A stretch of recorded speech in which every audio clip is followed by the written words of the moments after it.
वेदों की रचना मनुष्य ने नहीं की। इनके मंत्रों का ऋषियों ने साक्षात्कार किया था। वेदों का ज्ञान अलौकिक है, इसलिए इसमें स्थान स्थान पर आई कथाएं साधारण लगने पर भी असाधारण है।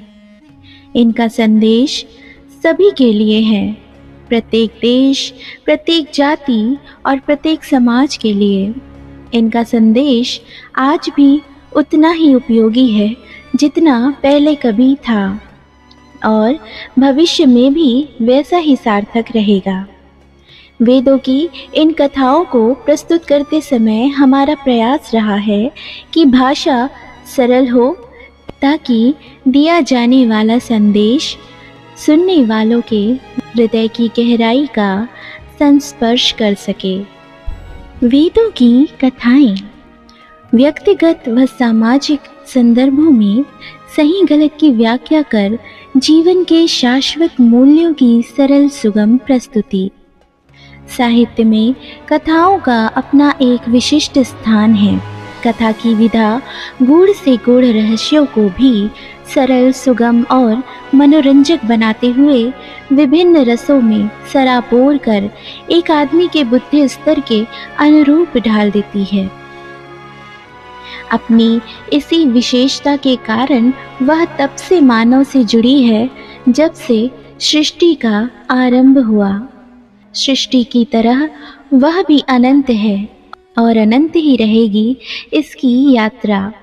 इसलिए प्रत्येक सभ्यता, संस्कृति व धर्म संप्रदाय में कथा की छाप आपको किसी न किसी रूप में अवश्य मिलेगी। अपौरुषेय है वेद। वेदों में भी कथाएं हैं। इससे क्या यह भी सिद्ध नहीं होता कि कथाएं भी पुरुषकृत नहीं हैं? यह भी मानव प्रकृति की सहज अभिव्यक्ति है, परमात्मा की अनुपम कृति है। ये कथाओं का प्रयोग आमतौर पर दो रूपों में किया गया है। एक है इतिहास की जानकारी देना और दूसरे रहस्य को गुह्य रखते हुए उनका प्रतिपादन करना।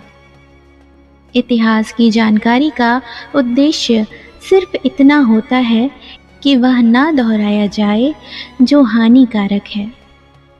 इसकी प्रस्तुति सामने वाले के बौद्धिक स्तर को सामने रखकर की जाती है।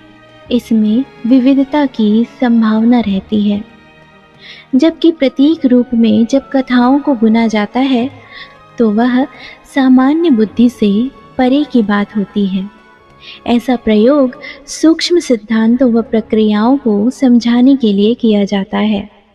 हमारा उद्देश्य आम श्रोता को वेद की कथाओं द्वारा शाश्वत मूल्यों और तत्कालीन सामाजिक, सांस्कृतिक, राजनीतिक वातावरण की जानकारी देना है। इसलिए इस संकलन में हमने ऐसी कथाओं को चुना है जो सीधे साधे शब्दों में अपना संदेश देती हैं।